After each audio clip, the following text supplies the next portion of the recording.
You're listening to the Unreasonable Fridays podcast network. All right, Angela, say something. Penis. Elaborate. Oh, okay.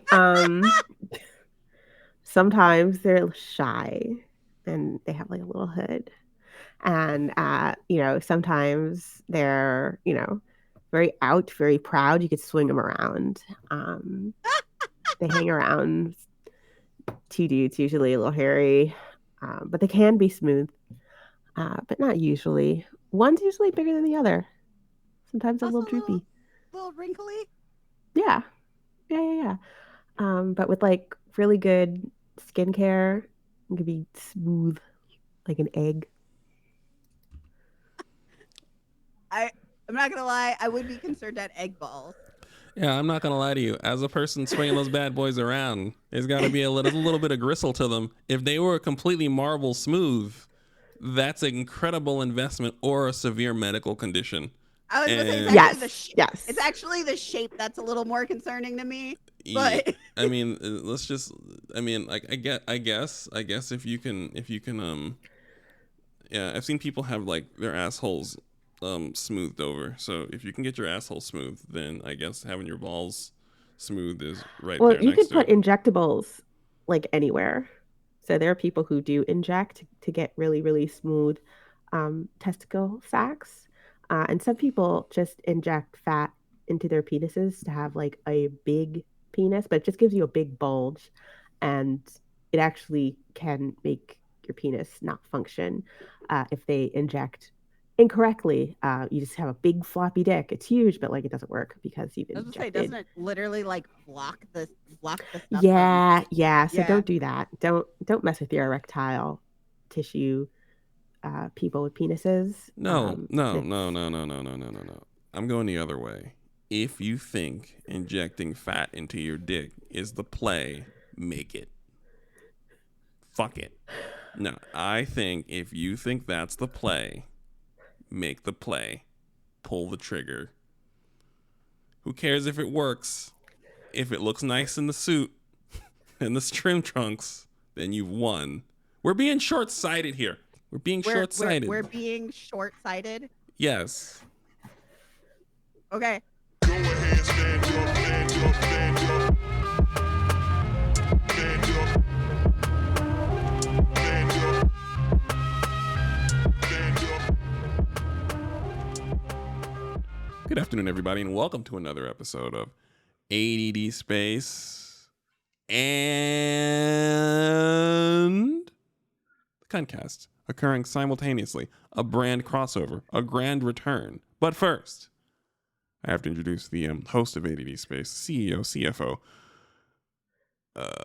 common denominator, lead artist, travel czar, architect, lead therapist, and community manager, Elise Bacon. How are you? Hi. That's about right.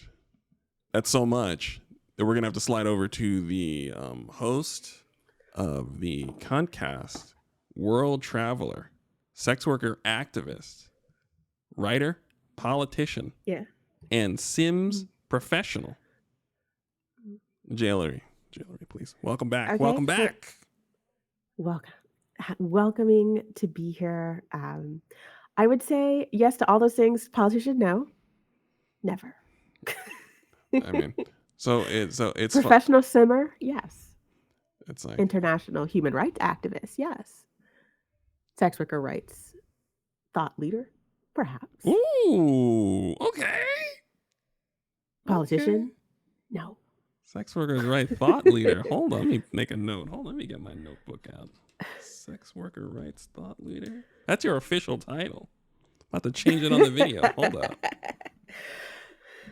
God, it's good to be back. God, it's when did we do our last episode?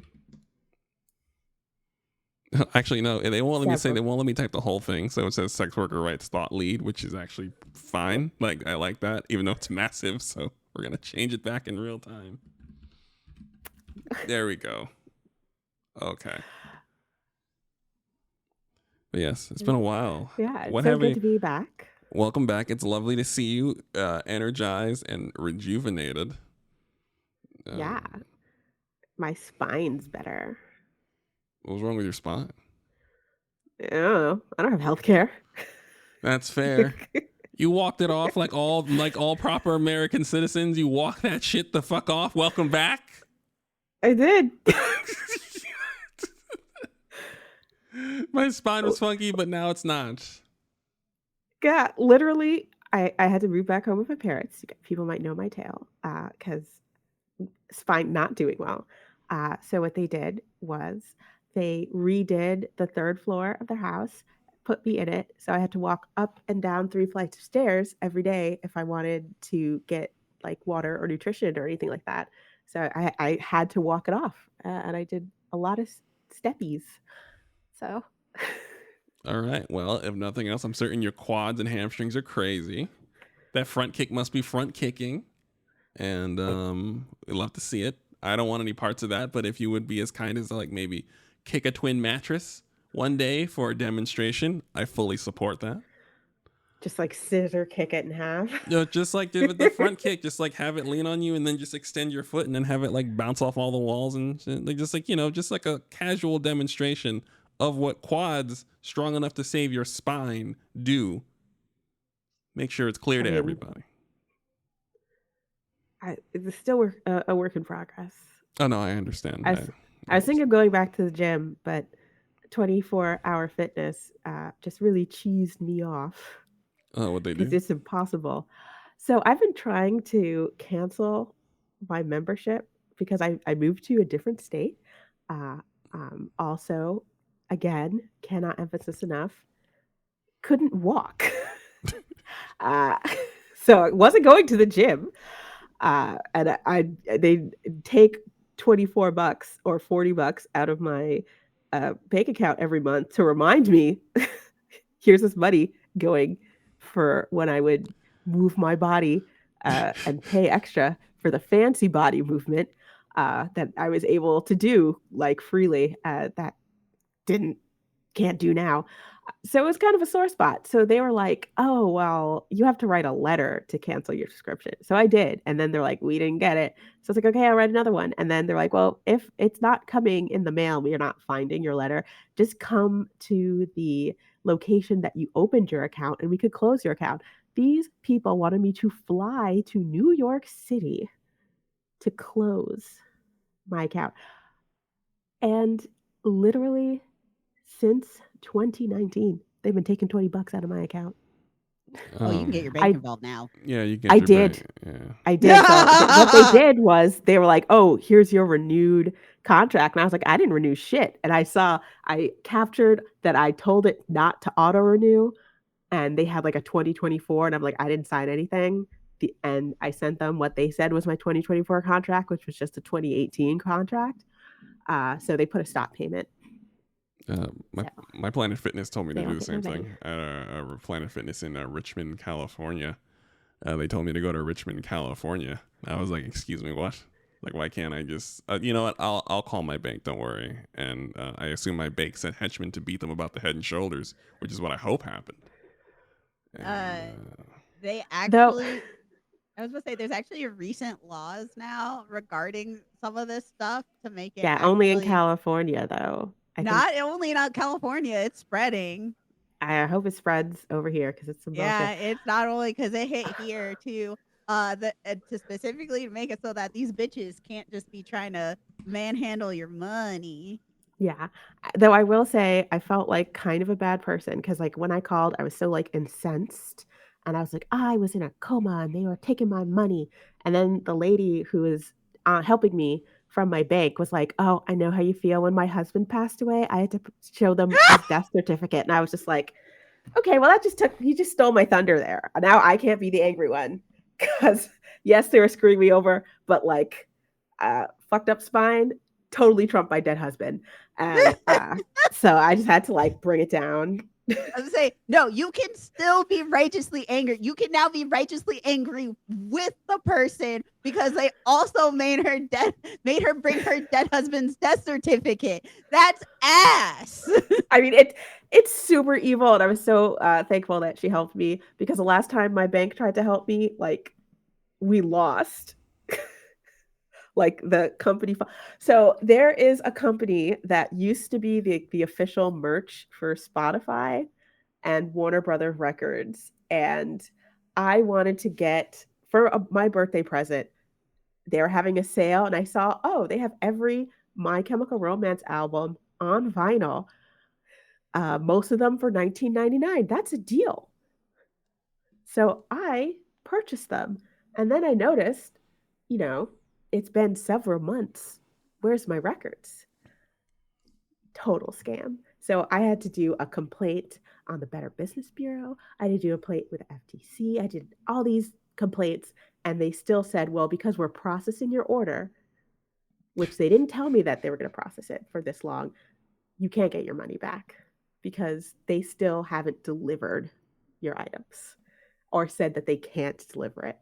So that's the loophole they use. So they have my money, almost $100, and I don't have any My Chemical Romance records. Very sad. I'm very sorry about this. Yeah. I'm so sorry if you guys hear my cat snoring. I'm trying to shoo her. A snoring cat is This is- fine. That's is ASMR. Yeah. Yeah, this is a cat-friendly podcast. What the Right. fuck are you talking about? Yeah. You put that apology back in your mouth. Okay. All right. So we have two hosts. We have a fresh host, and we actually know. Hold on. We need to figure out how Bacon is, because where there are a few house fires on their end, which would explain where we've been in the short term. We know we're pretty good, but how are you holding up, Bacon, for context? Okay, so because I cannot go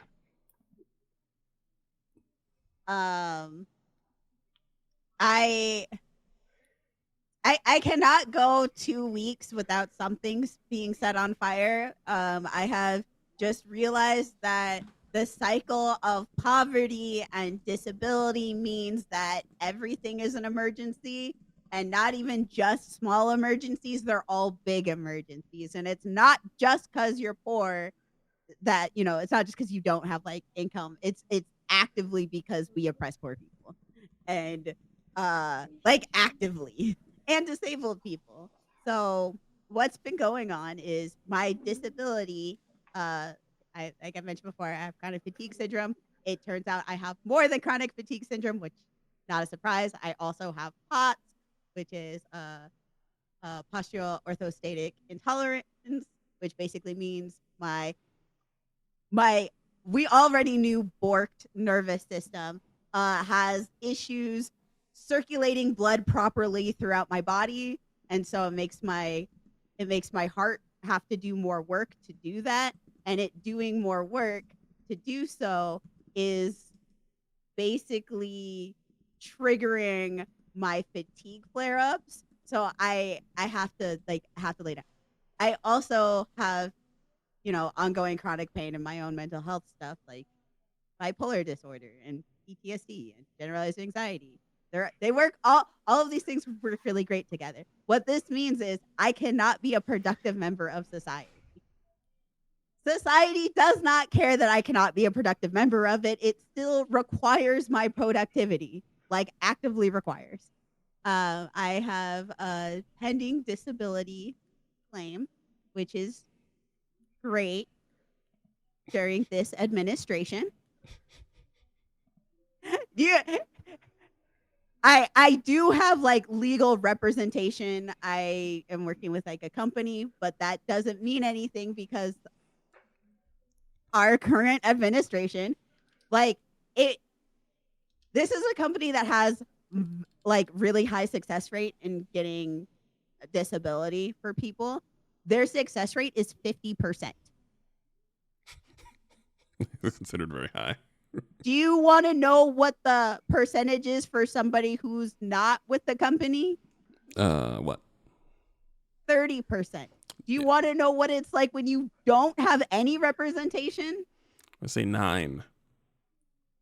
Lower. We're gonna say robust 4%. 3. I almost had it. Jesus. I almost had it. You were really close. I almost had it. And so during this time, I have a disability claim. I am not allowed to work. Now, I can't work anyway. My body does not do work at all right now. It can barely do leisure. Work is completely out of the picture. I had to change my model of doing art. I can do art now again though, so positive news. Yay. Hey. Yeah, after not being able to properly hold a pen for 5 years, I have finally have progressed enough with that I am able to reliably hold a pen and can like draw again. I can write again, which has been very exciting. So I'm writing and drawing, but like people are like, "Hey, can you do an art commission?" And I'm like, "No, because I would love to be able to do an art commission, but my ADHD made me vastly unreliable before, and now my body makes it so that it just decides that you're going to go 3 weeks without doing anything productive In fairness, because you're tired. You can't do anything. My body doesn't generate energy. I mean, I'm not gonna lie. I thought that you couldn't do commissions because it was a physical. I didn't like. I'm not gonna lie to you. I still might put you up to it and just get the commission at some point in the next 3 years. Like your art's very good. Like I'm not gonna lie to you. Like I didn't know that was the case. I still might put you up. Put you up on that. I'm sorry. What happened is I was doing art up until I could no longer do art because the nerve damage in my hand and through my arm was so bad that I just couldn't write. But over the last year and a half, I've been working with my occupational therapist and physical therapist to get specifically some of my hand coordination back. Right. And some of the things that we've been practicing. Also, high-end rating, I found out in Final Fantasy 14 has been great for this beautiful thing called neuroplasticity, which is basically your brain forms new connections to be able to do things that you used to be able to do. And so rating is actually like doing high-end like rating and reading mechanics is actually letting me form those connections, and that has been translating into my fine motor skills to be able to draw and whatnot, all which is great. But like I also still wake up on random days and I'm like, I can't get out of bed. Like actually can't. Let me crawl to the bathroom and then go back. We're not going anywhere today. Can't do anything. Can't think. Can't talk. can't do nothing. So try to have a job when your body is like, well, what if we just decided you don't like work today? Or like you get up and you're like, oh, you're fine. And then about 3 hours in, your body nopes out and you're done for the rest of the day. Jobs don't like that. No. Jobs like predictability and consistency. And that's not what my disability gives me. Not at all. Specifically. And I also explicitly have the disability that you can't push through. All right, it makes it worse. It makes it worse, it right? Makes you sicker. Right. It actually makes you worse. Yes. Like if you know how like when you're tired, you're like, oh, I'll just push through this. Yes. Yeah, I get the flu. Right. You have to stop immediately. I have to stop. I'm not given an option. Right. I push myself. I'm going to school full time because I still have to pay rent, right? Like I still need a roof over my head. Right. Because society's not going to pay for my rent. No, not this one. Jesus Christ. Not it. I mean, not ever, but yeah, I mean, this one like, I don't know when this disability claim is happening. So I'm like, cool, I can go to school. School will not be great for my disability claim, but it won't be an outright denial for my disability claim. And maybe I can exist for a few years before I probably have to move back in with my parents. Not gonna Well, lie, we'll saved my see. life. Huh? Yeah. Yeah. And you've met them both, so it's not something that I did readily. Yeah, no. Because of some things that went down with my brother, my parents also don't want me to move back in. So they've been helping me to not move back in. My parents and I are on the same page on this. We both don't want me to move back in. we like our relationship away from each other. I appreciate that we are very honest about how we feel about this situation. Do they still have space for you in there? Oh, they have tons of space. Yeah, no, I could it would not be an issue. Space would not be an issue. Yeah. If I moved there, we would probably work it out to where we would have like I would basically be like a renter who Right. would be required to watch the dogs. Because they got a really large house, and they have a den with like stuff. So, but my doctors are all here. Right. Also, My doctors are here. I'm finishing school. Right. You're entrenched. And again, yeah, I'm entrenched. And honestly, we are all of the age where we have an actual honest understanding about our relationship with each other and on what levels it gets dysfunctional. And we are really good away from each other. Like my mom, when the last time she asked me to come visit, she's like, do you want to it was when my cat died. She's like, you want to come down here for 2 weeks? You can come hang out with the dogs, get loved on by the dogs, and then we can fight, and you can go home in 2 weeks. Because any longer than that, we'll kill each other. But you can get loved on onto the dogs, and then we can fight and argue with each other, and you won't think about your cat. I mean, I appreciate your mom getting ahead of it.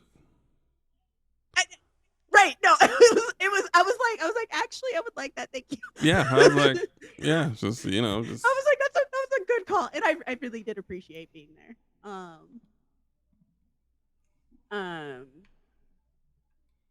But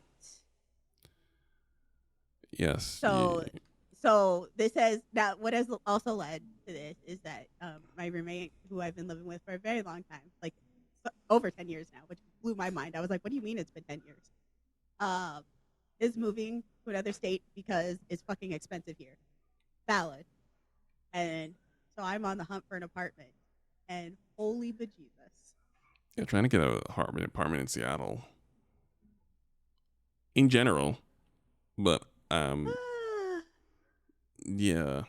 It just This isn't even getting into the fact that I physically can't handle packing, like just standard packing. And I use TaskRabbit. yes, I'm getting assistance. So what I've been doing is I've been basically doing like cool, here's a small thing. I'm going to pack it right now. I'm like, this is a small thing I can do. Like I started like organizing and packing stuff like 6 months ago. And like let me throw away like 2 things a day. Sometimes we skip days because it's not happening. So, but yeah, I'm finding out the depths in which this city really hates poor people. And it's very obnoxious because like I can prove that I've been paying rent, and in some cases like more rent now than what is being requested. And I can prove that I can like pay it consistently and on time. And these places are like, you need a 650 credit score. You know what you need a 650 credit score? A house. Yes. Yes. I had a place that I applied to that was like, you need a 650 credit score and 3 times the monthly rent. And this was for an affordable housing unit, like under affordable housing as defined by this city. Yeah. And there's like a max income that you can have to be in that apartment. So there's no way, because you wouldn't need to be there if you could. Yeah. Yes. Yes. Yeah. Yes. And then they're like, but we take cosigners. What are the requirements for the cosigner?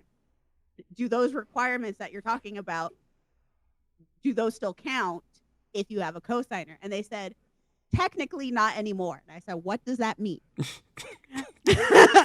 What does that mean? And they said the cosigner needs to have 650 credit score, and then they need to make 6 times your rent in income, Six. or 6 times, or 4 years worth in savings of your rent.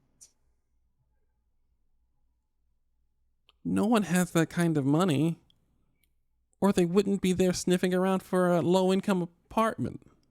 And that's when I decided that what's happening is that these buildings are getting subsidized by the government, the local government, to have affordable housing units in their building. Yeah. In some cases, if they, build the apartment or offer these units, the government will pay for that unit for 2 years. So you get more than you would for rent, more reliably, for 2 years. Ding, ding, ding, ding, ding. And then they also get tax credits. So it's better for them to for keep it offering vacant. them. Yeah, it's better for them to keep it vacant and fuck around. Give you the And runaround. get that one person who will fit into that itty bitty margin. And then that's not getting into the fact that being a full-time student apparently locks me out, because there are full-time student restrictions. So if you're a full-time student, they can say, hi, we don't lease to full-time students because you don't have a job. You're a full-time student. And Austin. I think we should just squat in rich people's second houses.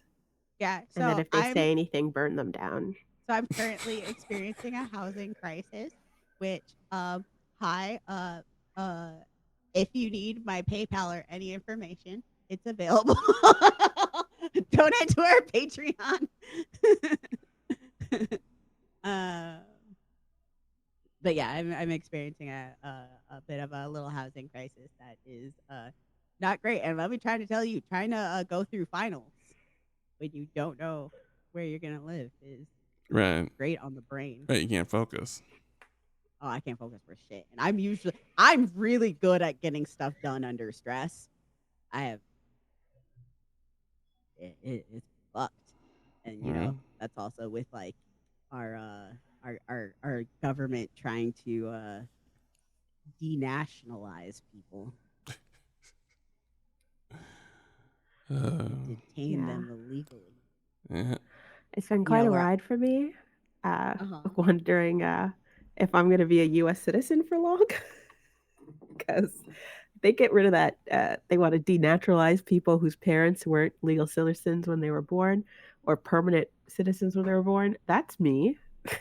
My parents were not. Because you can be a legal resident without being a citizen. Yeah. So. But luckily, they made a mistake on my birth certificate that never got corrected. So the government thinks my dad was born in New Jersey when he wasn't. So that's what it says on my birth certificate. So I'm hoping that might keep me from the gulags, but I doubt it. Also, if they throw my brother in the gulag, I got to go with him. So we're going to be cutting up in the gruel line. Give you unbuttered Popeyes biscuits every day.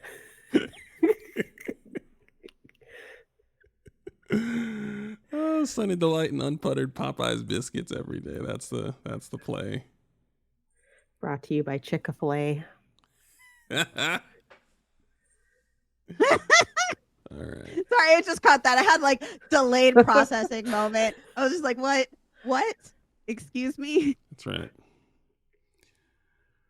All right. Well, we are in dire straits, but also it's just important to know, because I think it's easy to get detached from everything that's happening and understand that what is happening to everyone. And just because we can get our jokes off doesn't make it any less happening.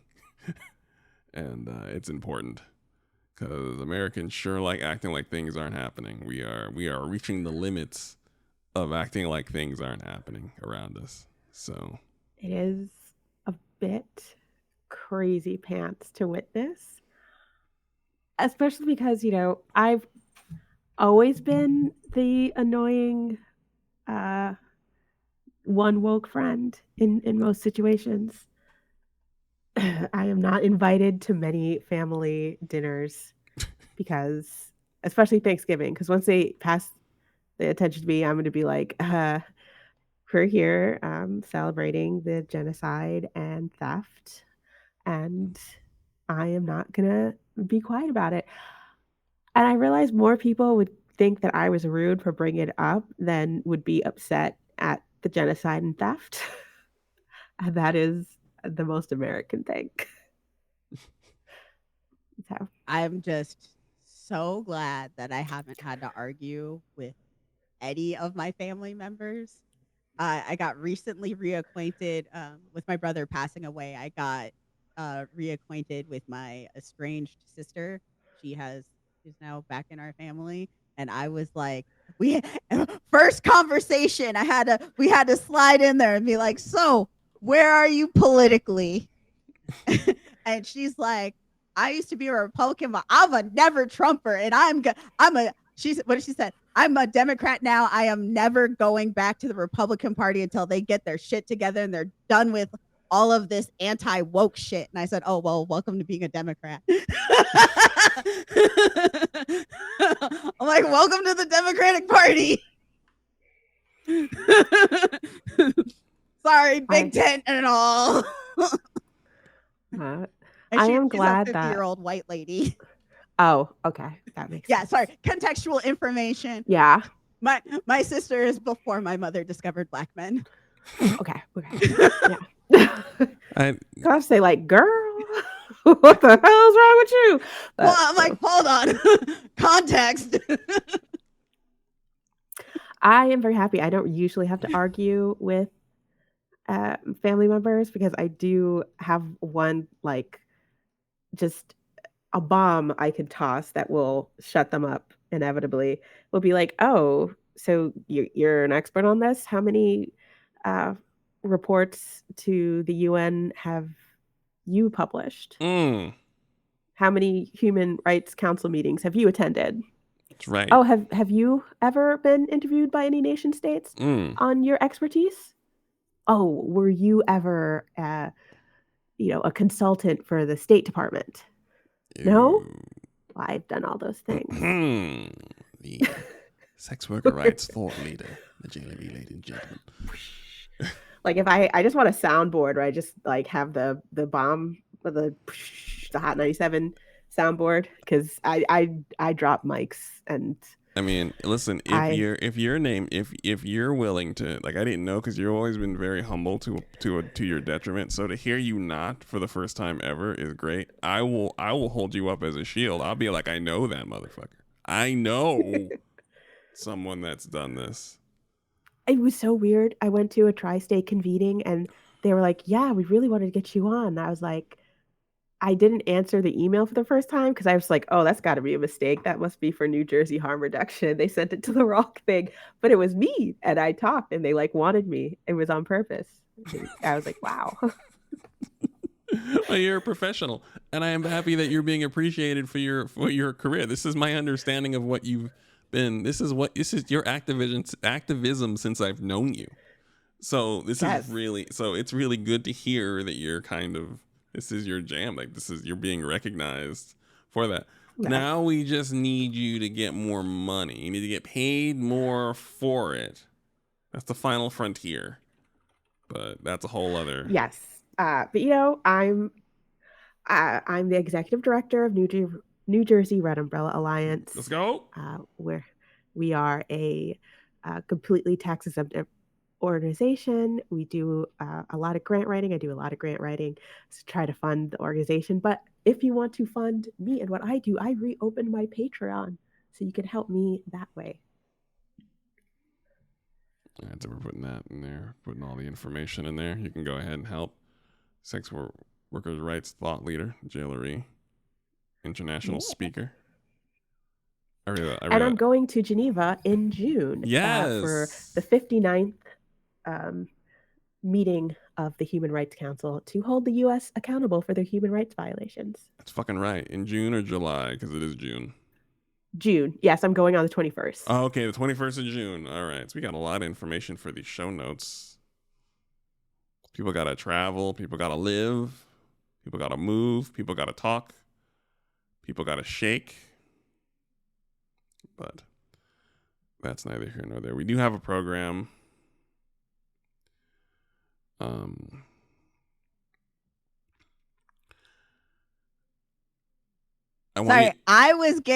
I just got asked in a game about what's going on in LA, and I had to be like, let me DM you because I don't know who may or may not be a Trump supporter. Yeah. I had to. So this person's a truck driver, so they go all around, and they're just like, "What the fuck is going on in LA?" And I'm like, "Let me send you a private message, brother." I appreciate you for bringing him in. Is he properly educated now? Is he on it? Is he in the know now? He is in the know now, and like he said, because like what he had initially said was the last time he had seen something like this was when he was in Chicago and a cop shot a kid, and I was like, oh, you're gonna have to be more specific, babe. Right. But on that, I was just like, you know what? Let me just DM you. All right, so you got that man right. You got that person right. Good on you. To be clear, you're in school for communications. As a person that communicates as a community organizer. That's actually not, I mean, to be clear, none of the names I give you are BS. But you are actually a community manager, community organizer. So, again, not being paid enough, which is the final frontier in school for communications, being a communicator, improving the quality of everyone's life. But we do have an actual program about actual things. Jail had to step away. So I am here again to tell you publicly to play Doom. Okay, so give me some grace. You have been asking me what my game schedule is. I have my schedule. Let me lay it out for you. Okay. Let me lay it out for you. Okay, tell me this. So starting off, we got South of Midnight, which you already know I'm gonna 100% it. Court game. I know. Right. Well, I'm gonna I have to collect everything. You do, yes. We have Claire Obscura. Yes, which is it's a long another game. mandatory. That's a long game and a superb game. Yeah, but I'll be fine. Then I have the new Rune Factory game. I saw that and I didn't want to tell you about it because every time I tell you about a game, you react like Kermit the Frog, and I just. Oh, I already knew about it. I'm dying, and by then, Fantasy Life will be out, and I am dropping everything. Actually, Fantasy Life is out right now. Yeah, Fantasy Life is out. Yeah, it's out right now. I'm getting it at the end. If I can, I'm gonna try to get it at the end of this month because it's gonna be I'm playing it with my best friend game. Mm-hmm. And then Doom. I need you to play Doom for 2 hours.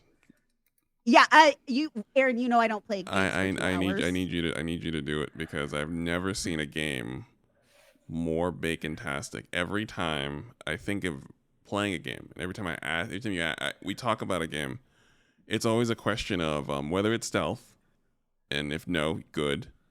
If yes, does it have instant fail? If yes to instant fail, then cancel the game. If there's no stealth, then is there proper melee combat? If yes, intriguing. Doom has the best melee combat of any first-person shooter in several years. I cannot recall one personally, but I'm certain someone in a comment section could correct me. And I need you to play as the Doom person for at least a little bit. I just want to get your feedback on putting your hands on monsters. And I will say, I do not for a sound bite. I do not want to wait 10 months for a sound bite. Okay, I promise it won't be 10 months. I am fairly certain it will be 10 months. It will not be 10 months.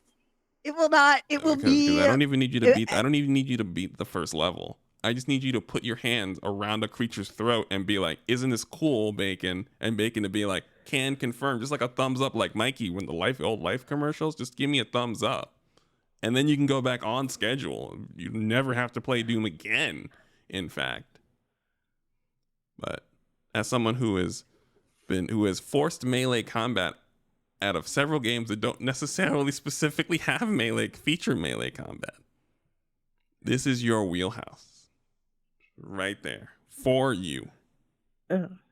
Is it bad that I am not interested in any new Doom because they switched the composer? Oh yeah, they put the fellow out. They screwed the fellow over, right? Did they screw him over or did he leave? Yes, and well, he left because he screwed him over.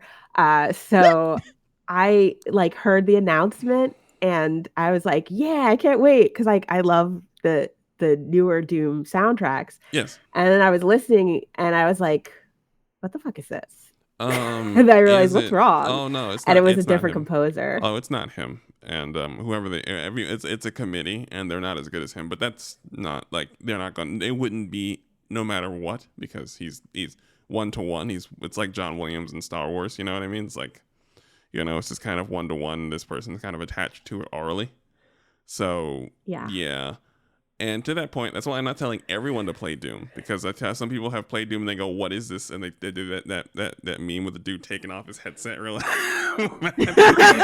So that has happened. So I don't tell everyone to play it. I'm telling Bacon to play it. That's why I'm not telling you to play it. Aaron has played all of the shooters that I will touch. Or has seen me play all of the shooter adjacent games that I will touch, and has seen that I have a very particular play style in video games and a particular set of requirements in video games when it comes to this genre. And Doom regularly hits it, but apparently Doom hits it on the fucking nail with this game, which is why I promise you it won't be 10 months. But I need to cycle. I can't. You put so much hands on it. Games. You put so much hands on so much stuff, and it's encouraged. The game does not. The worst thing you can do is play defensively. All of the meta is within 5 feet of everything in front of you.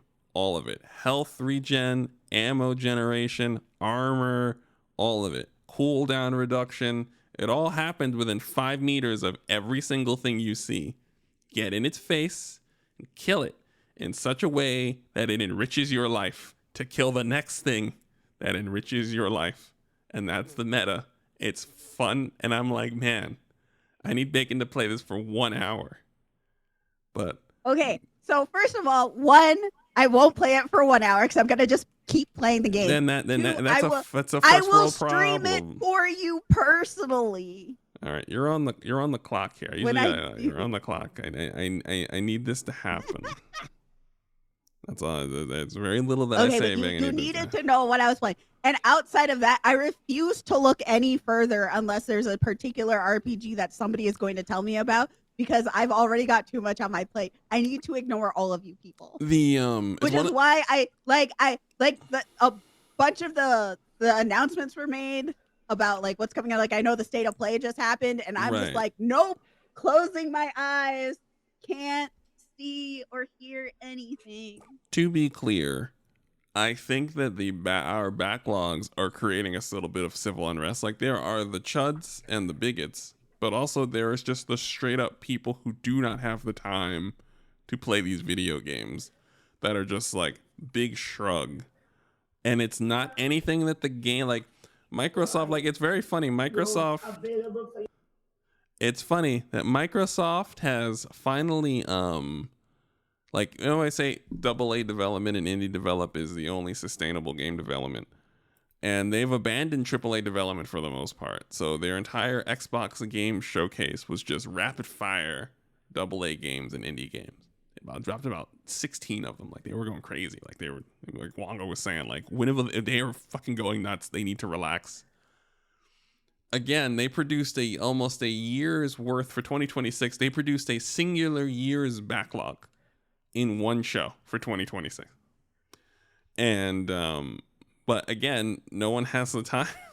And these are some excellent, interesting games. But as a result, we're gonna give it some time. We're gonna space it out. Like there are some things that caught people's attention. I will say there is two interesting things. We never talked about Plague Tale because I don't think I talk about Plague Tale because I don't think I've gotten over Plague Tale 2 mentally. So we'll save that. There is one game where you play as a lighthouse with a bird on top of it. It's a Double Fine game. Some guys who did Psychonauts. So you play as a sentient lighthouse with a bird buddy. And it's kind of like Banjo-Kazooie, but like with the assistance of incredibly hard recreational drugs.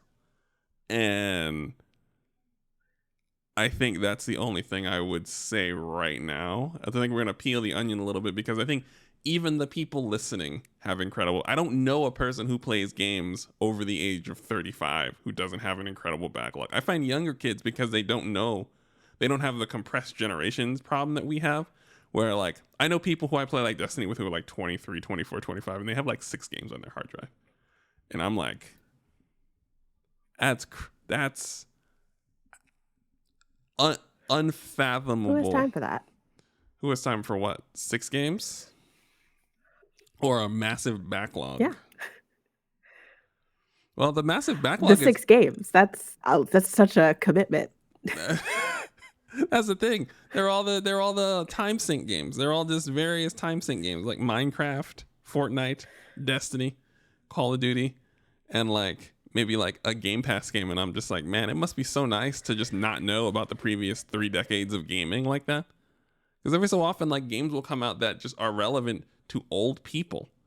Like Onimusha came out. Like Onimusha 2 came out last month. If you're an old gamer, you buy that immediately.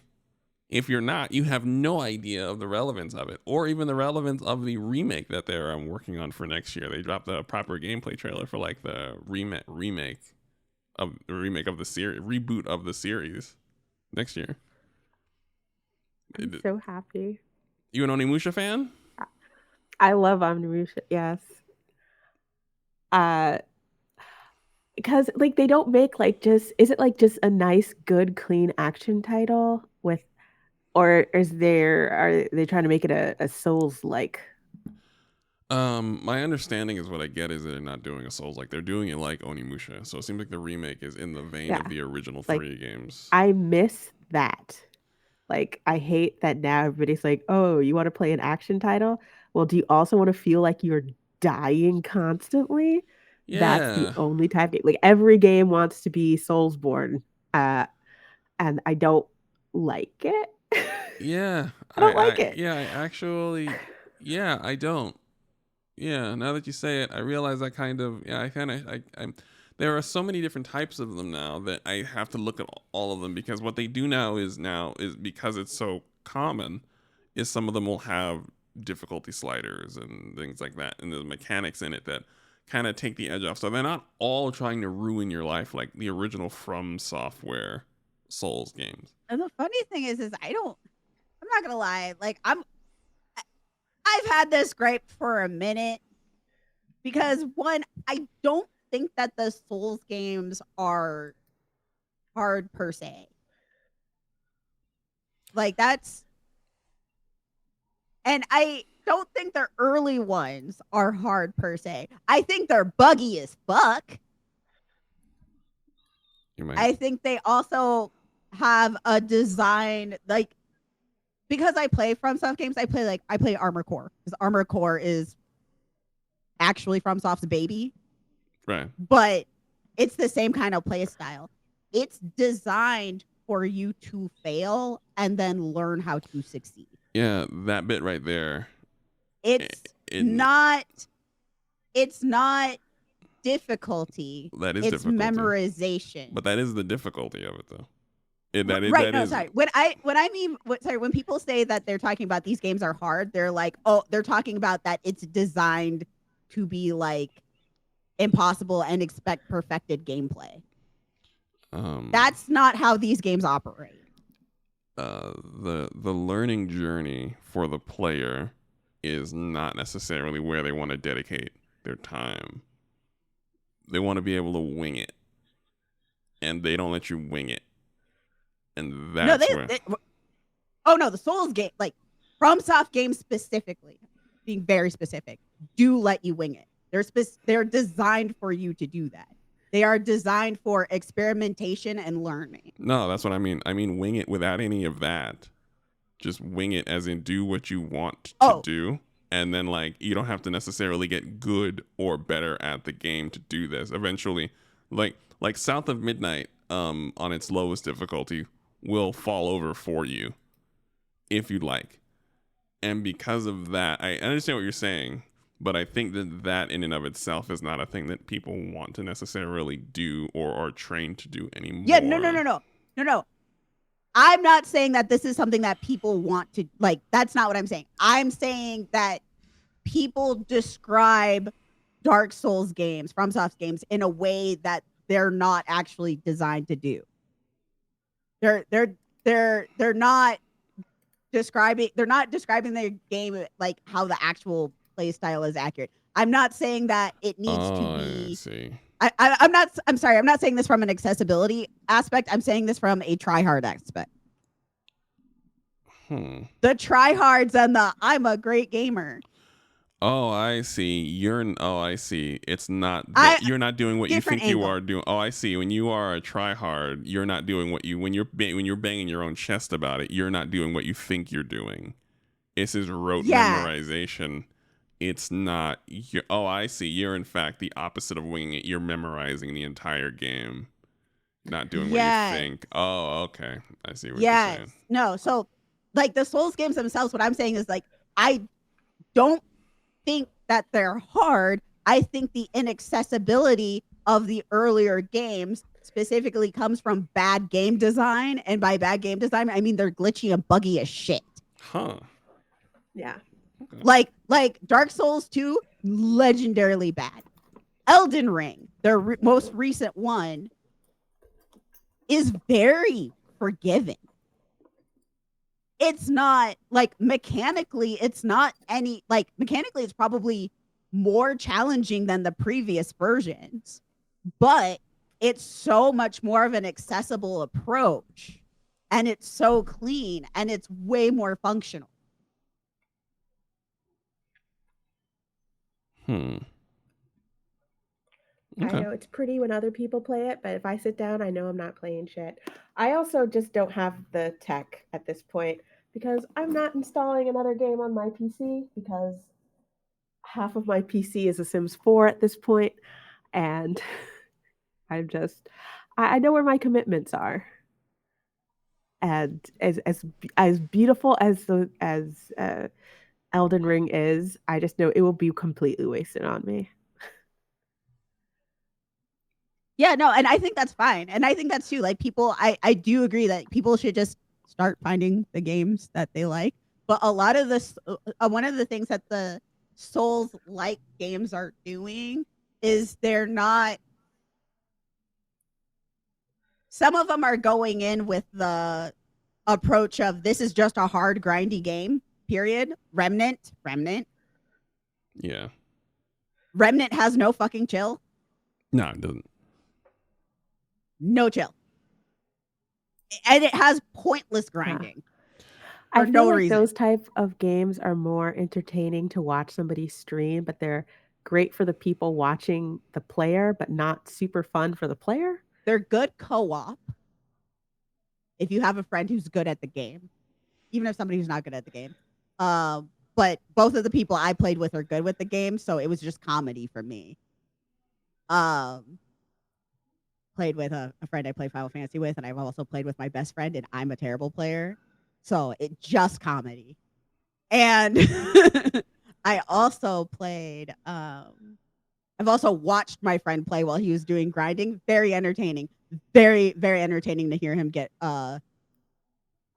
frustrated. That's why I think it's like a good like audience game. But I know if I'm alone in my room, I do not want to be frustrated. I also think that as I'm getting older, the appeal of a frustrating game is just lost on me now. Like, I was always somebody who really likes to experience a story and play through a story. So if the gameplay is so like difficult or glitchy that I can't get through the story, like I'm gonna lose interest because I'm sure some teenager has already beaten the entire game at launch and uploaded and cut it into a movie that will give me the story. Yes, and I and the can best watch thing they that. did is they did that, and then they said now there are no games to play. Yeah. Gaming industry is dead. There's no more games. Yeah. All right. So I don't know, games. I feel like I'm playing more than ever, but it's like the same old games. Like I'm still playing The Sims 4. Um I'm still playing Skyrim. Like, and now they're like, oh, they're gonna remaster Skyrim again, and I'm like, yeah, and I'm like, maybe I should play another game, but I don't know. I mean, you are, and in this case, you are becoming tech grandma. So I would prefer if you played other games just for your own circulatory health. I firmly believe that usually I tell people to play the games that they want to play, but I am firm in that I think you should play more games in the spirit of change and growth as we get older. You know how old I am? I wanted to play through Mortal Kombat 1 for the story mode, and I Right. got frustrated, and I just had one of the kids that are always at my house. I just had him do it.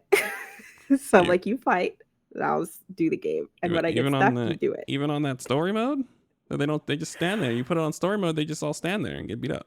Well, I didn't put it on like Oh, easy mode. I always put it on normal or difficult. no, you can But put like it. You can put it it on. got like actually difficult. Yeah, no, you can put it on story mode, and they just you can beat the story. Also, this is the Yeah, fourth time but I've had this conversation with someone where I'm like, you have something difficult, like something like almost less than easy, so you can finish the game, and they're like, what? And I'm like, yes. Mortal Kombat 1 has a difficulty, like a story mode difficulty, so you can chill. Ain't nobody I feel trying like to. I don't know. I guess because like I feel like there's an annoying 2000s gamer in my head going, "Oh, you have to put the difficulty down." I'm just like, I know, but if no. you're handing a controller to another citizen, then it's the same thing, isn't it? But also like so my hands are not what they used to be. Right. I Yeah, I was a camp performer for close to 15 years. Sorry, that was. I have carpal tunnel real bad. So No, I just. after about an hour, I gotta hand that controller because like I can't do it. No. Okay, so first of all, work hazards that make sense but never thought about. Absolutely right. Carpal tunnel for the cam worker makes total sense. Right. Yeah. I was like, didn't make sense. I got nobody told us. Boo, I got some hand exercises for you. Send them on over because Trust me. and I'm probably coming out of retirement. I don't know if it'll be worth we it. We have ergonomic toys now. I was about to say. So yeah, we need to have that's what I'm looking for. Okay, we need to have this discussion. I'm looking all ergonomic. Okay, because if you have tech hoarding problems, then we need to get in front of what you're using if you're going to return to the court. We need to make sure you don't have canvas sneakers on, proper shorts, good fabric on you, not chafing. Okay, I'm going to enlist the help of one of my lovely friends because I have a whole list. I have a wish list, some ergonomic. I'm probably gonna do Love Sense because I do it with streaming, so it's all hands free. So oh. Yeah. So So they don't have to hear my old bones crack. But some people might like that. I was about to actually. say, listen, I'm here to watch naked women. Listen, It's like look, I'm getting older, and the naked women of a certain age are getting younger, and I don't like it. Yeah. I don't yeah. like it at all. It is. You will have a market for men who want to see women their age. I promise you, you're good. Trust me. There's some of us, you're getting tired of this shit. And look at you scroll, and you're like, how old is this person? 21. Holy shit. Yeah. No. Like, I'm sorry. I look at college freshmen. I'm like, these are babies. I do These not are want to. babies. Yes. So yes, there is a market for you. There is a market for the creaky knees. Don't sell yourself short in any way, my dear, at all.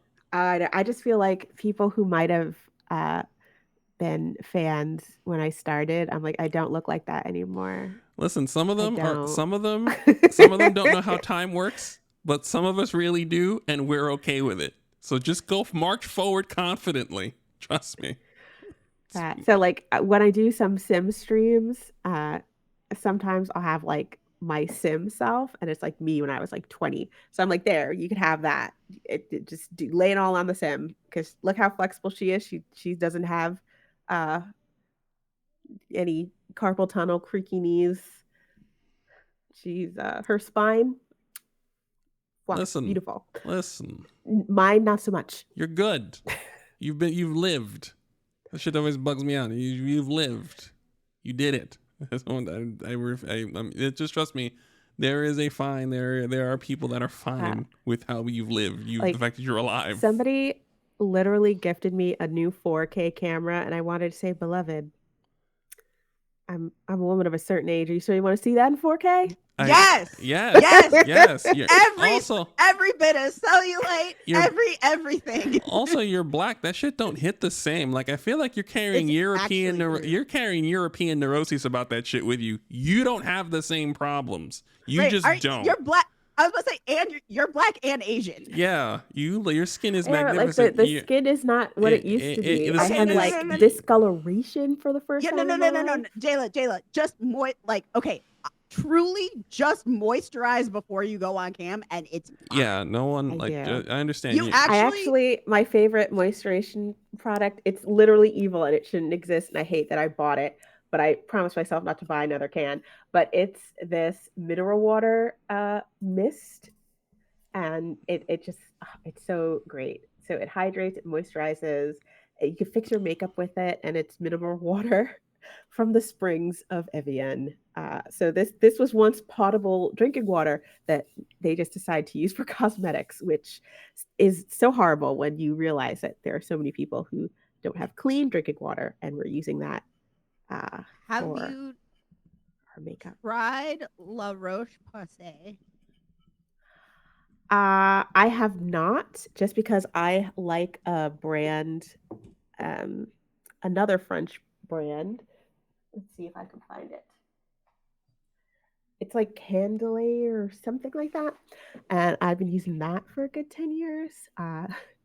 But I stopped because it's a little pricey, and it was exclusive to Sephora for a bit. And then I was like, I'm not giving Sephora any more money. Yeah, this one is cheaper, and I do like it a lot. And I do the mineral. They have a mineral water-based cleanser that I've also just gone straight back to Nivea, old tried and true. I tried. It makes me break out in a row. Not I. Like, this has been my lifesaver. My skin really likes it. Yeah, I use the that cleanser because I use it as a toner actually. Because it's a cleanser that can also be used as a toner and as a makeup remover. Yeah. I had the best skincare when I was on my like K-beauty shit, but then they stopped selling it in America, and my Connect that was had a lot of people going back and forth to Korea turned out to be a Trump supporter. So I stopped talking to her. So now I can't get my K-beauty stuff. I'd be so mad. It's always the Trump supporters that are blocking our blessings. Exactly. Like every fucking time. You can't love fascism and have clear skin. Shouldn't be. That seems illegal. No, I agree. 100%. I'm very amused by this, by the way. I didn't realize that you felt such a way about your actually genuinely flawless skin. Like you have amazing skin, and I've always had for the entire time. It's kind of crazy. I have literally, like, it's not, I feel like my skin has never been worse. And I think it's probably just, I'm probably gearing up for the big change. So that's wild. That's that's why. because I know, yeah, I get it. But do you remember I had glass skin? Yes. Like Now you still Uzan have, and you still levels. have, yes. Wait, Jayla, how old are you again? Jill's I'm looking 40. No, I couldn't remember.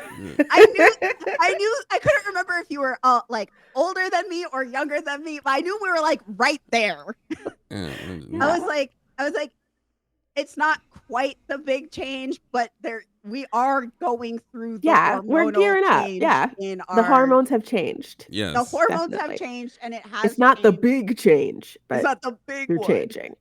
Yes. Yeah. No.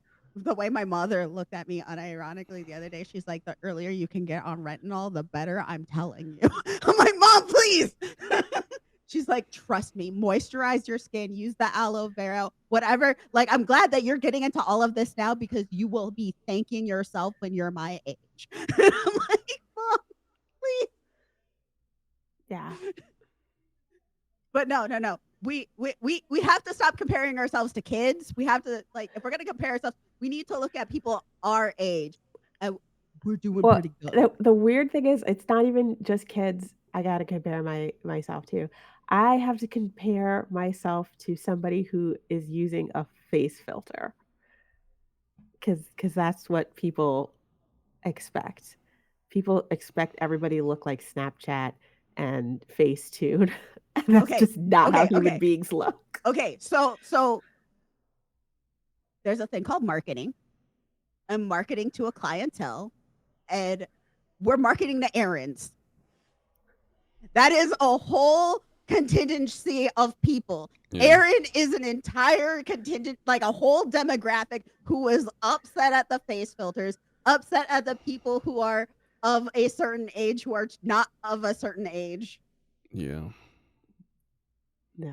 There are the people who are like, okay, but where's the porn I could get 10 years ago? Yeah. That's honestly, yeah, that is exactly it. And it's increasing. People actually don't like the fake shit. I don't want the fake shit, and everybody's 20. I don't need a filter, and I am 40 fucking 2. These are children. I don't need to see their ad. Like, listen, like I said, I live with Erica's child is 25. That's for them. Good on them. Not for me. Please, I'm 40. Can we please see someone in my wheelhouse? 35 to 60. Just get it in there. Please. Yeah.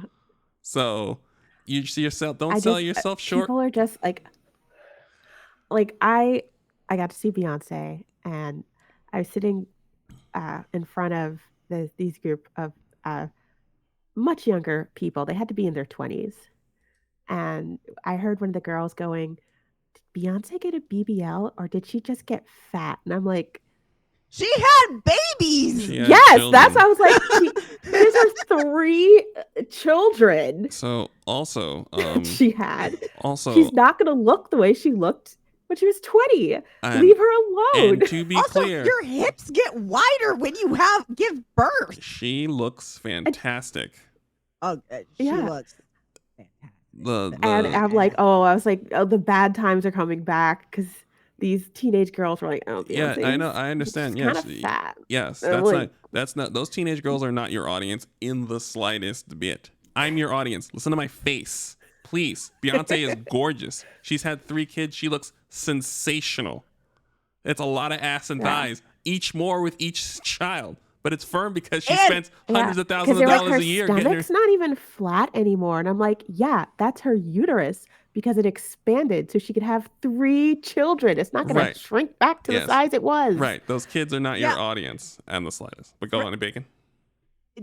2 things. One, Nandi, I love them, said the other day, they said that they saw low-rise jeans coming back and just felt the heroin chic is coming back with a vengeance, and all the skinny vibes are coming. And they're like, it's worse. It's actually, believe it or not, I think it's going to be worse than it was before. And I was like, no. And I'm starting to see it, and I'm crying.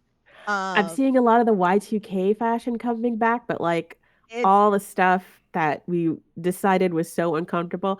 It's not like the leggings and the slouchy boots, like the comfortable stuff, or even the ballerina flats. No, they want the super low rise skinny jeans with like no zipper.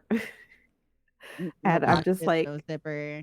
It is a, like, do you want to sit down in those things? We all decided high waisted. It was more comfortable. We switched because it sucked. I mean, to be clear, Skinny jeans, unironically, like, were great because they're like, they gave the aesthetic of skinny, but had all the room for ass in it. I was like, you're never gonna fit. I'm never gonna fit into a pair of skinny jeans. I put on a pair of skinny jeans and I'm like, why do these skinny jeans? Why are these the best fitting jeans I've had in my entire life? You are going to now have to pry these out of my cold, dead body. I can never get on the skinny jeans wave. They had to be like jeggings because I have like massive calves. So I was always like, yeah, I'm waiting for those to get rid of. No, that's what they did. They actually moved them to being like more elastic in all the areas that matter. Yeah, those I loved. I still wear them. I don't know. I feel really bad because I feel like I'm in like weird. I think if somebody looked at me, they might think that I'm like trapped in nostalgia, but it's just that I stopped buying clothes. So I still look like a late, 2010s emo because that's when I stopped buying clothing. Honestly, that's still fine because it's still in fashion. Yeah. The nice part about there being absolutely no fashion right now is that anything is trendy. Right. Yeah, that's true. You But I feel like I've stopped in time. Yeah.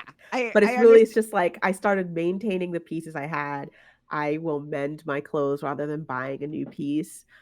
Because I'm trying to be conscious about fast fashion and waste and just consuming to consume. So, I just know that you are, because I think some things are like some of the more harsh criticisms are coming back alongside like the return to fascism. As an element of cruelty that got smothered for a while, that is back because cruelty is the point. So understand that you are your whole body is a whole revolution unto itself, and anybody who is to be cruel is right up there with somebody who would really loves Doge and stuff. Like a person driving around their Cybertruck with pride is the same person that will comment on any coloration on your skin at all. And just like you would say fuck them in the street, it's kind of the same premise. Just wave it. You gotta do what you gotta do because there are plenty of people like me that have money for you. And those people, I will say that I am kind of pissed at this new generation of like cute emos because I thought the whole point was we're being anti-fashion, but then I'm like, no, you're still trying to like win cuteness and like beauty. I was like, I thought that we were rebelling against that, which is why we all look like quirky kindergarten teachers or people who really like Dance Gavin Dance. You really can't tell the difference because we're not trying to be attractive. But now all the like emo girls and guys are they're trying to be super attractive, and I'm just like, didn't you miss the point? Like, we love these bands because they were just like supremely unfuckable dorks that somehow became rock stars. Like, I feel like people miss the point. A little bit, yes. Yeah, you're absolutely right. No, that is the theme of the current era where we are right now. Is a lot of important people miss the point of the things they were doing and what they were making and taking in. Yeah. So I feel like this would be a good time to segue into one of the things that started Yes, this. Roast Fest, Najila Roast Fest. Let's go. Speaking of expired twinks who have lost their way, I don't know if are you familiar, Aaron, with the band the All American Rejects? vaguely because of you specifically. Yes, because I used to love them down. Like, even I was very happy that they're having a tiny bit of a resurgence because they've been doing these like pop-up shows that have been super popular. I'm on the mailing list for pop-up shows in my area. And I was so hyped for the renaissance of All American Rejects because I used to think they were a solid band that kind of got written off and forgotten. That was until It was until we found out new information. yes. So, in the sad tradition of, you know, non sex working musicians or artists joining OnlyFans to promote their new project, Humperdew decided to do a whole media campaign about how they are starting an OnlyFans. Now, usually I don't make it a point to publicly call out the people who do this because I'm like, you know what? It keeps the lights on up for a platform that's one of the few platforms that we sex workers can conduct their business safe and legally. But Tyson Ritter, who Bah. is the lead singer of All American Rejects, also handsome Squidward, he's known by many names to me. He decided to do an interview in GQ and just pissed me the fuck off. What do you say? Okay, so first of all, if you go to GQ.com, there's a series of photos that he took by photographer Sarah Pardini, and it is very, I guess it's supposed to be like tongue in cheek, but it's only the joke is sex workers, and he's displaying some like real rank whorephobic behavior. So, the article starts off, they're talking about those pop-up shows and how interest in the band has been revigorated.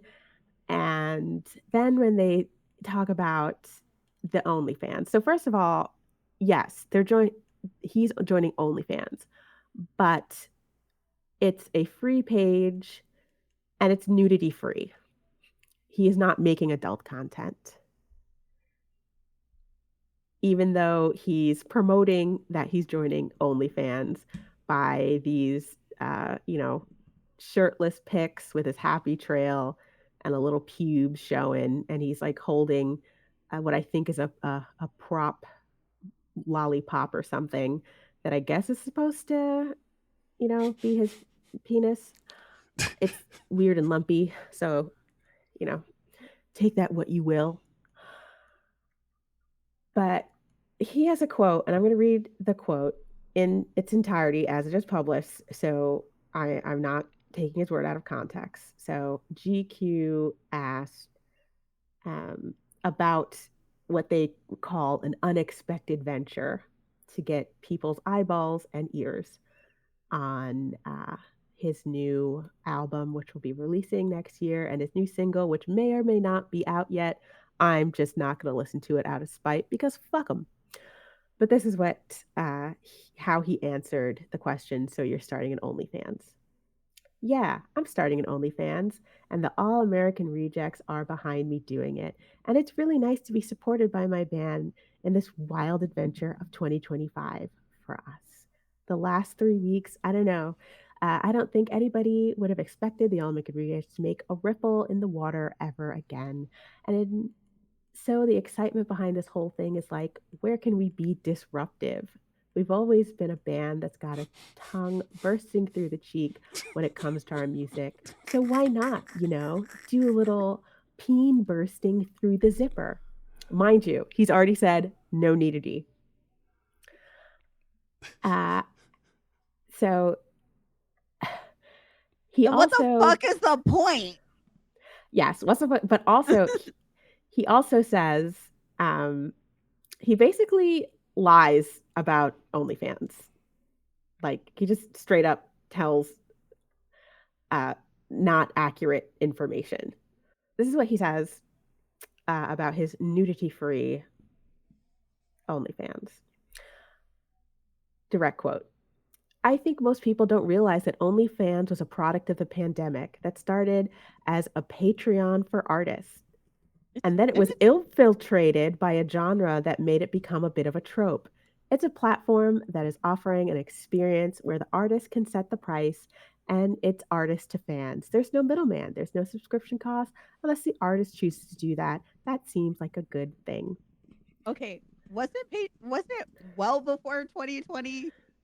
Well before it started in 2016. I was like, I remember. Yes. Yes. Started in 2016, allowed adult content in early 2017, so it probably wasn't even a year.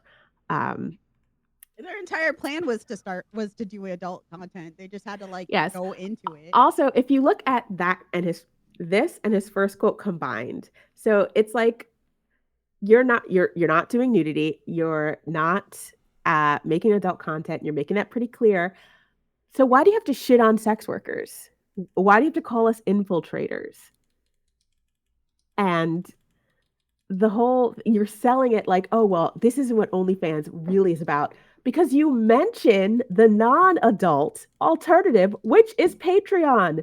There is already Patreon for artists if you wanted something that didn't have adult content. But then you can't, show your happy trail and lick a prop lollipop going, tee-hee, aren't I so funny? Because I'm pretending I'm like those dirty whores. Fuck you. Fuck you. At a time when sex workers were being disappeared from public life, especially online life, for somebody to go on a platform that we saved from bankruptcy and made profitable and built up through our labor. Now you're on it calling us the infiltrators. So you're joining in 2025 because you're such a real artist. And I also completely reject the idea that there's has to be some difference between sex workers and artists. Like many of us are artists. Like, do you know how many art forms were pioneered by sex workers? There would be no ballet or royal opera houses without sex workers. Literally all the paintings, all of them paintings, all of those legendary paintings that we all go woo about are sex workers. They're paintings of sex. Yes. And some of them done by sex workers. And some of them done by sex workers because if you were a painter, guess what you were also doing? Yeah. So it's if you were an artist, you were selling art and you were selling art. Yeah. So you're joining OnlyFans to go, ooh, isn't it so scandalous? Which I'm like, seriously? We got a bitch doing a 24-hour human petting zoo. Like, you slinging your hits. It's not going to move the needle. And the fact that he mentions Patreon, it started as a Patreon for artists. You know what else is a Patreon for artists? Fucking Patreon. Just go on there. if you don't want to be around us. So like I saw this and I was just like, oh, okay.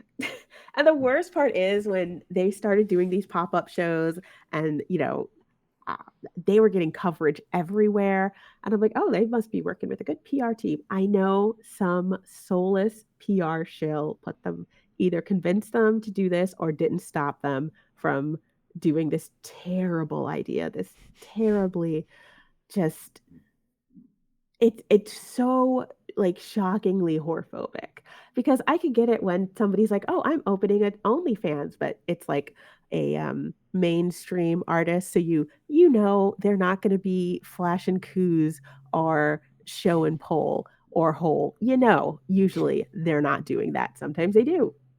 I mean, Frenzilla had OnlyFans. Uh, he was doing all the stuff, but usually you get that they're just joining the site. But if you're joining the site in association with doing this photo set that's supposed to be like a peekaboo tintillate thing, you're basically, you just want to be a tease at the expense of actual sex workers because now you're positing as if it wasn't for us, this site could be for artists when it was all it are the we didn't take up space for artists. We are on the site along with everyone else. Right. And if you look at the traffic, we're bringing in more traffic than, they have OnlyFans TV, which has safe for work content. It's not driving traffic to the site. No. No, I've never heard. It's actually just something to do when you're already on the site. Yeah, like I've never heard that, hey, have you checked out that new show on OnlyFans TV where that chick makes a souffle? Never heard that in my life. Ever. They know it.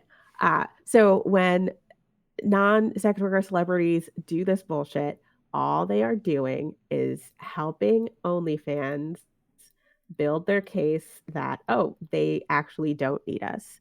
They've been trying to do it several times before where they're trying to rehabilitate because they're afraid of losing their banking access and they want to get rid of us, meaning we're going to have to go to less and less safe and more unscrupulous parts of the internet so we can work safely and freely. And it's bullshit. And I'm sorry. In this day and age, I am not going to give people the benefit of the doubt. Mm-hmm. I There's no can't reason read to. this as non-malicious.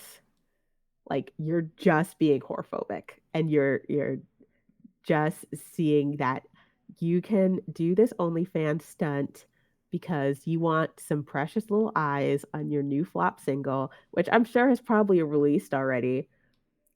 I hope it doesn't chart. I hope that shit goes double wood. What's the name of it? I don't know. I'm not going to look it up.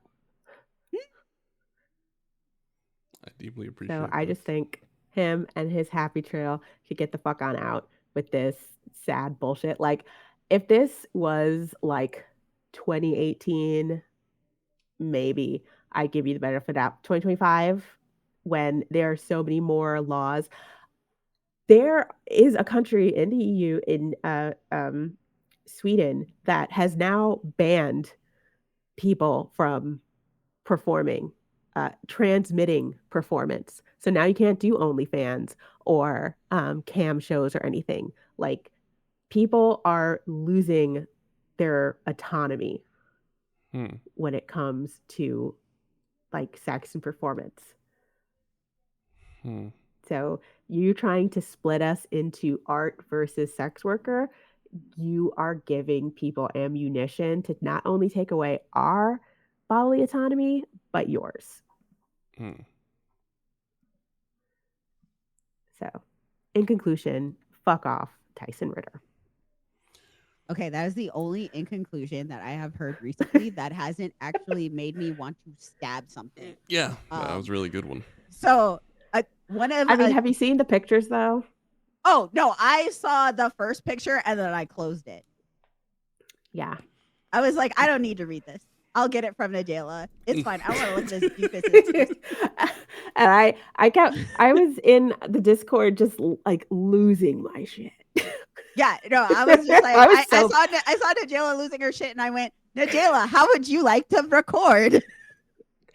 Because literally, I was talking to my my special friend, and I was saying like, I like hope they don't ruin it because like so many of my little weird singing white guys have ruined it.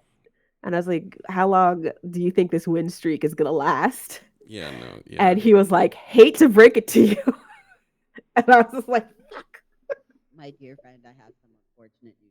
I mean, to be clear, that has been a theme of the Cuntcast podcast for the entire time. Is some member of the band that you like making a total ass of themselves? And it's always related to sex work. Always. Not always. Not always. I Okay, mean, we had the Yuri incidents. That was just him being racist, and several videos himself dropping the N-bomb for no good reason. Like, why did you like? The thing was, like, why record it? Why record it and upload it to the internet? Because he's just made of ego. He's an artist. But go on. You put that back in your mouth. Don't you dare use like he's an artist. That's an excuse. No, the man is made out of ego. You shut the fuck up and you put that back in your mouth. I want to hear that. How dare you associate my kind with his kind? I refuse. Denounce this. No, but okay, to be fair, anything Brendan Urie does is a good cause to set things on fire. Yeah. Him and his little T-Rex arms. Which I will never forget. That was a Najela special. Najela was just like, haven't you seen his arms? He looks like little T-Rex arms. And now I can't unsee it. So this is where I showed them like my concert finish. I noticed I'm like, he's kind of shaped. He's very thumb-esque. He has a baby body, long torso, short legs, short arms, and it's unfortunate. And it's something that you taught me years ago, and I've never been able to unsee it when I see a human being with a baby body, and I'm just like, that is so unfortunate. And it's the only human being I will like unfortunately reject. Like, it's the only time where I'm like, oh, your physical appearance is unsavory. Absolutely the fuck not. It's the only time I've ever curved a person like hard, like Saved by the Bell, like get out of here, like for real, is when they approach me with short arms and long torso and short legs. And it's like that. First of all, I saw Brandon Urie damn near naked like that.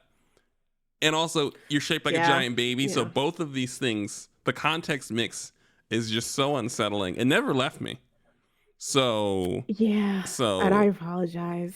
It's important. It's important to know. I just imagine. So whenever there's a picture of Brandon Urie, I superimpose it in my brain with a person in a T-Rex suit.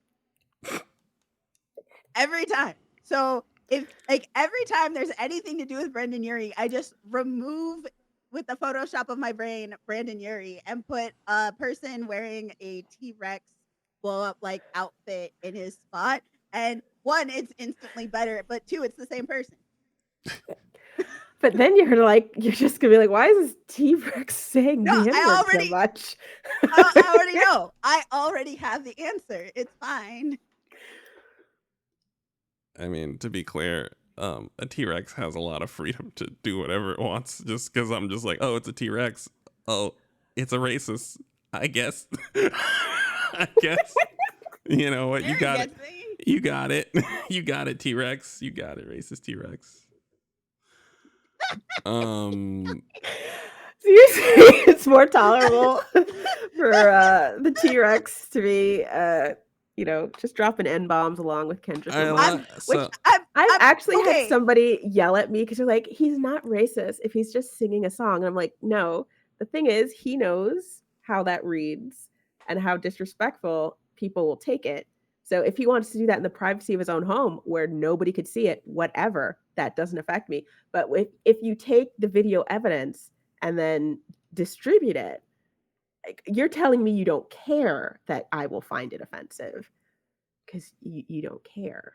that. So like there's a difference. Like the message is in the medium and what's being delivered. Agreed. Like the act of filming it several times, several like my baby cousin, we're always sending each other TikToks. I'm like the worst person to befriend on TikTok. I'm gonna send you some long Furby shit, this weird TikToks. But she was like, "Oh my god, is this your boy?" And then it was just Brandon Urie dropping N bombs, and it was a new video that I had not seen of him doing it. So I'm like, Listen. "How many times did you sit down and just film this Listen, maybe unprompted? Nobody asked him to do this." maybe he's a little black, one drop rule. You know, he's just black enough to be able to do what he wants. No. I think our community has suffered enough So I that always we like don't to. need I'm to gonna- also be I included always. in Well, Brendan I- Urie's nonsense. First of all, I'm gonna be the one to take the fall for this statement. I don't feel like he is of the community that was mixed in the gene pool. No, not at all. What I don't think that family line was doing any mixing. Listen, I like to, in this age of the new American Nazi Party, I like to try to understand what an unhinged white person is thinking. And one of the things that comes up is that they are part of some culture that they are not a part of at all, because of a reason that they have deemed reasonable in their own head for why they would be behaving this way. So, if Brandon Urie is talking like someone who acts like he's 1/19th African American, then understand he is really leaning on that 1/19th African American. And it just sounds like a thing that an artist during the time of the American Nazi Party would firmly believe, now more than ever, as a form of resistance, little short-armed resistance, to the point where he's now further emboldened, double down, triple, quadruple downing on it in the face of direct fascist actions by the American government. Again, just trying to put myself in his artist shoes, trying to feel it out. Because we're getting some unhinged white people on both sides. So I'm just trying to get a feel for it. They're coming at us with a lot of crazy stuff, a lot of wild stuff.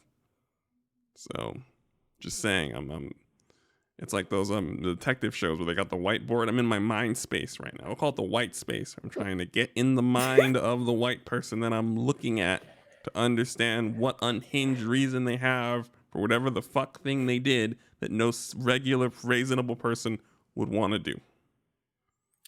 I honestly think there was some black roadie who he was like, "You don't mind if I say it, right?" And because that person didn't want to lose their job, said, "Sure, man," and he went with it. Yes, you see it, but you're now in the white space. You're seeing it. You see what I mean? But that's what I'm saying. We should have like a Paramount serial, like a cop serial, where we're just in an office just spitballing and visualizing all the different. It'd be like Paramount show, but it'd be like in the NAACP offices. It'd just be like trying to figure out what people were doing. Like, why are they doing that? I guess for me, it's just like I don't get why are you recording it? There should not be more video of him saying that word than there is of me. He doesn't think anything wrong with it. In fact, he would say that you should say it more. You're blacker than him. That's what he would say. You are He would not acknowledge my existence because I'm probably an unattractive woman to him, and I'm guessing he does not want to speak to those. No, he seems like that type. He would. I know that's probably conjecture, but he seems like the type. Now, would he know? I would be completely invisible to him, and that would be the saving grace because I don't think I could survive a conversation. Fair. I like to think. I think if we were trapped in an elevator together, a murder would happen. He would talk to you, and it would be insufferable because he would talk about you as if you were both African American, and then you would have to strangle him in the elevator, and we would help you get rid of the body because you were with us the whole time. Don't worry about it. All right, guys. Why does it always comes back to? I feel like too many people think that I spend so much time thinking about my dislike of this particular stocky white man. I really don't. So Like, I it used to joke that he was like my celebrity nemesis, but it's not that deep. Uh this is like the third podcast I've been every on that devolved in how much I don't like Brendan Urie. in fairness, if we were to pull it back, big picture is if you grew up liking certain things run by the artists, fronted by white artists, that decades later, it's not aging well, as the whiteness is not aging well. So it's not just Brandon Urie. If you are listening and you are black, you just good chance that you like some art fronted by some white person. And that white person Yeah. is just disappointing the hell out of you. You have the courage to talk about it. But trust me, there are plenty of people. I like Tool. Maynard James Keenan is an asshole. I think Tool is the second best band of all time. Their frontman is a dick. Oh my He's god, an asshole. a fucking dick. He's a dick. Did I ever talk about? I don't know if I brought it up on the show or not. If I did, sorry, I'm repeating myself. Sorry, fans. Back in the MySpace days, when you could follow musicians and see what they actually thought about the world. What a which was mistake that honestly- was. That was something that I didn't know that I both needed and didn't need in my life. Like, I really didn't need to know what musical artists thought of, like, in their political opinions. What that fucking asshole would do is every time he visited a new city in a new country, he would take a picture of McDonald's and say, this is so and so, one of the most like beautiful and iconic etc places in the world.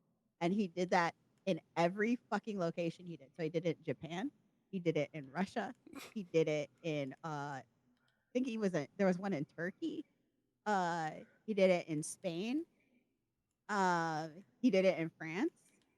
And so, like, he had an album where he took a picture of McDonald's in every single fucking country. Like he was saying something deep Right. about globalism. So just understand that you don't have an obsession with Brandon Urie. It is part of a larger era of disappointment with our white artists that raised some of us. And it's not just about, we see Yeah. it. It is not just about Brandon Urie. Trust, we understand why this is happening. It is disappointing. All you had to do was make music, but you decline. You put your hands in so many different things that just you know nothing about. You are out of your depth in every way, but you do not know because you're white. And then you were empowered as a young white man by us, and that is tragic. Yeah. Right, that is tragic. So we understand. It's not just about one dude with little arms and little legs. It's about a whole generation of those dudes finding new and innovative ways to disappoint us in the most basic of ways. The lack of home training after decades of being on this earth is shocking. And that's okay to be continuously appalled by it over and over again. And the thing with Humperdoo that pisses me off is like, I know that, because remember he was Jesus in Humperdoo in that live action adaptation of Preacher that everybody thought was going to be so shocking and nobody gave a shit. They were like, look, we're being so sacrilegious. Nobody watched it. People don't know that they have like 5 seasons of that show. Like, it wasn't canceled the second season. Oh, like, yeah, no, it finished. It had a finale. I saw it popped up on Netflix, and I was like, how did I could have sworn the show got canceled the way we abandoned talking about the way you just abandoned the discourse, just abandoned the program. So, yeah. We'll go on, please. And I remember I had to like fall in love with All American Rejects after that because he was like, yeah, I played Jesus. It's going to be shocking. And I'm like, no, it's not. You're a white man playing Jesus with big, bright blue eyes. If they cast an actual like Palestinian actor, maybe that would have rocked the boat a bit. But no, you're just another floppy, brown-haired white man playing Jesus. How is that shocking? You don't even have good hair. I mean, he still has some, so. Well, no, he never had good hair. It was always kind of stringy. Well, I mean, that's what they thought was good. I don't know. Like I'm gonna be so honest. I do not get the appeal of this guy. Like he always came off as try hard, handsome Squidward, and he'd be like, "Oh no, I'm not a pretty boy front man." I'd be like, "Who told you you were?